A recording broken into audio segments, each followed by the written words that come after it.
தெய்வம் நீ என்று உணர் யூடியூப் சேனல் உங்களை அன்புடன் வரவேற்கிறது.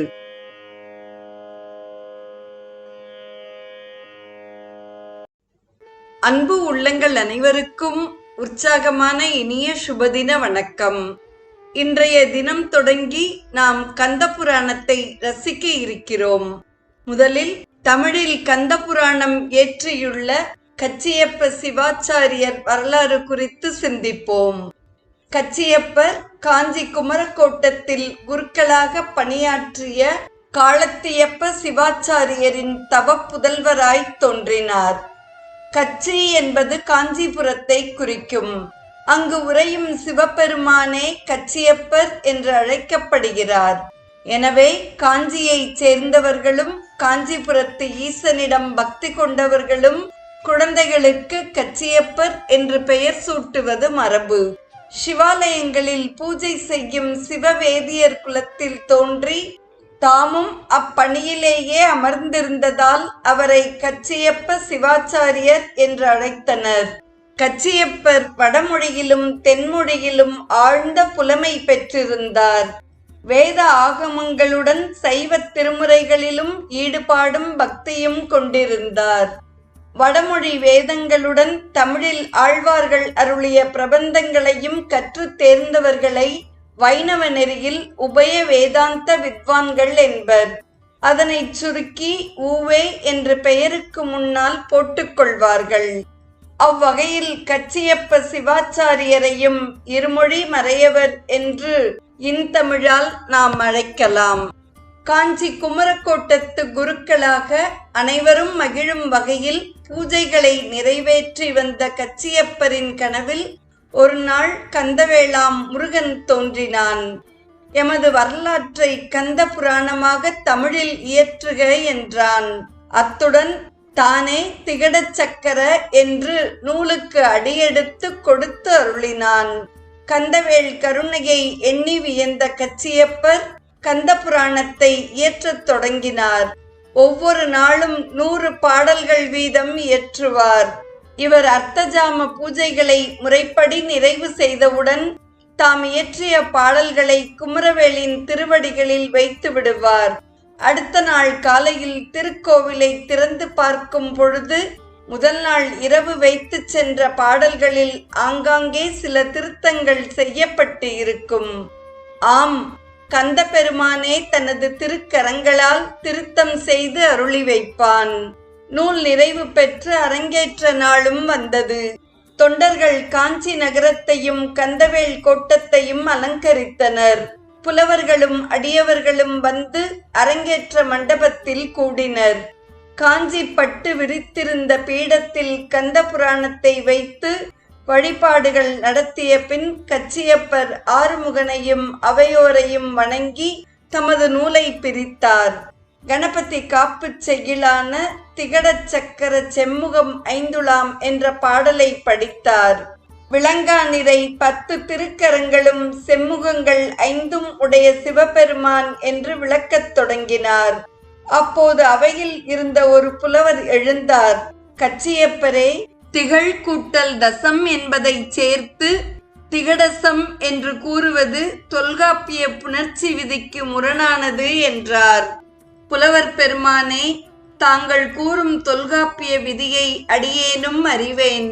முருகன் எனது கனவில் கூறிய திகடச் சக்கர என்ற தெய்வீக வாக்குடன் தான் நான் இவ்வரலாறு பாடினேன் என்று கச்சியப்பர் பணிவாக பதிலளித்தார்.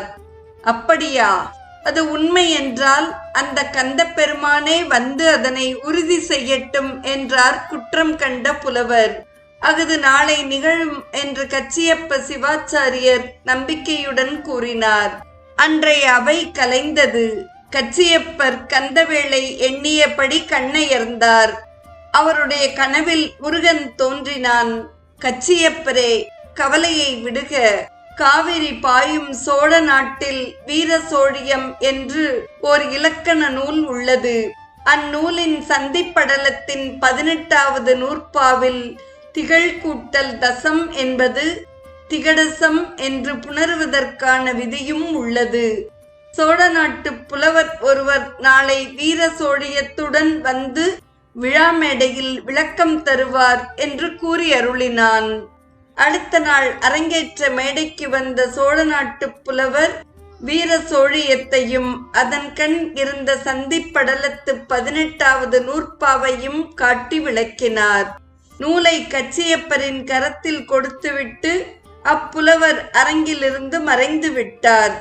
மறுப்பு கூறியவரும் மற்ற புலவர்களும் கச்சியப்பர் பெற்ற கந்தன் அருளை எண்ணி எண்ணி வியந்து போற்றினர்.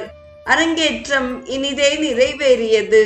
கந்த புராணத்தையும் கச்சியப்ப சிவாச்சாரியரையும் பொற்சிவிகையில் ஏற்றி நகர வீதிகளில் உலாவாக அழைத்து வந்தனர். வாயார போற்றினர், புகழ்ந்தனர், வணங்கினர், சிறப்புகள் செய்து மகிழ்ந்தனர். கம்பர் கந்த புராணத்தை தமிழில் இயற்றிட விரும்பிய பொழுது அதனை கச்சியப்பர் முன்னரே இயற்றிவிட்டதை அறிந்தார். கச்சியப்பர் என்ற சுறாவால் கந்த புராணம் என்னும் பெருங்கடல் கலக்கப்பட்டு விட்டது என்று கம்பர் குறிப்பிட்டதாக செவிவழி செய்திகள் கூறுகின்றன. ஆகவே கச்சியப்ப சிவாச்சாரியர் கம்பரின் காலமாகிய 12ஆம் நூற்றாண்டுக்கு சற்று முற்பட்டவராக இருக்க வேண்டும் என்று இலக்கிய ஆய்வாளர்கள் கருதுகின்றனர். சுந்தரமூர்த்தி சுவாமிகள் பற்றிய செய்திகளை கச்சியப்பர் கூறுவதால் அவர் சுந்தரமூர்த்தி சுவாமிகளின் காலமாகிய 9ஆம் நூற்றாண்டுக்கு பிற்பட்டவராக இருக்க வேண்டும் என்றும் ஆய்வாளர்கள் கருதுகின்றனர். வீர சோழியம் என்ற தமிழ் இலக்கண நூல் 11ஆம் நூற்றாண்டின் இடையில் இயற்றப்பட்டது என்று கருதுகின்றனர்.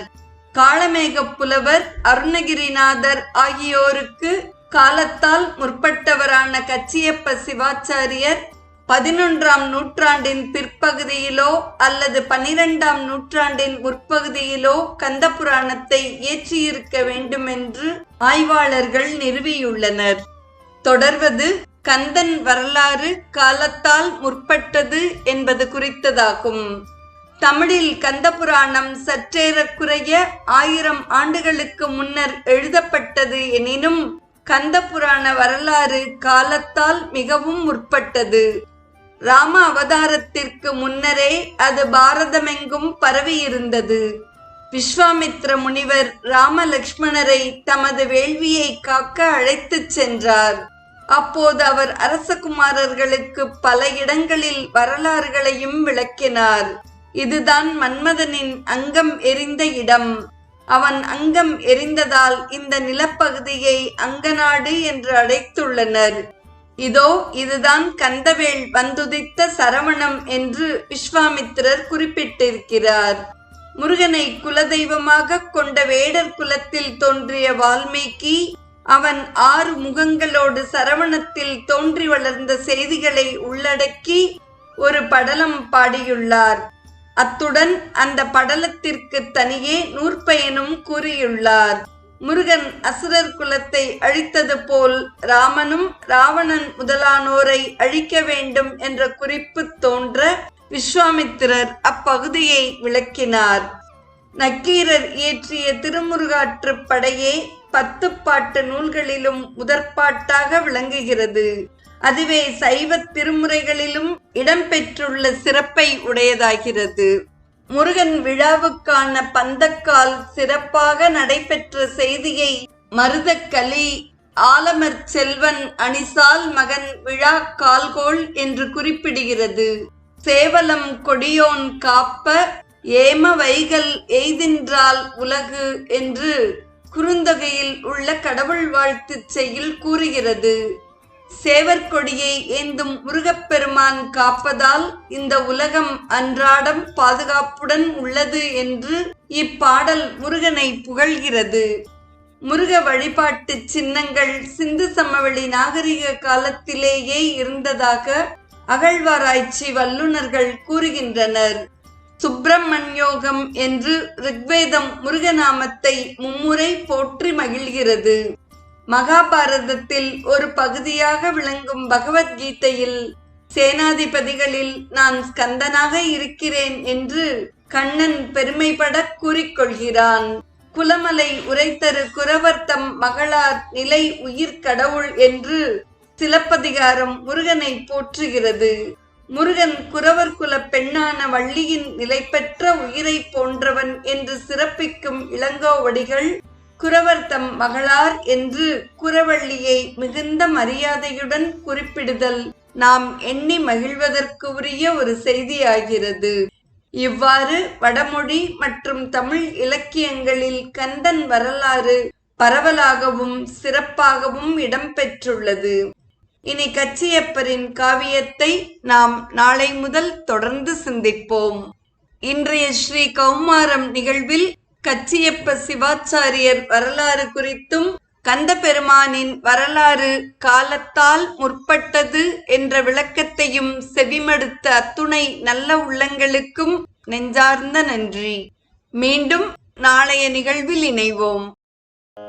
தெய்வம் நீ என்று உணர் யூடியூப் சேனலை கேட்டு மகிழ்ந்த நீங்கள் உங்கள் நட்பு வட்டத்திற்கும் பகிர்ந்து தொடர்ந்து உங்களது நல்ல ஆதரவினை சப்ஸ்கிரைப் செய்து வழங்குமாறு அன்புடன் வேண்டுவது உங்கள் அன்பின் விசாலம்.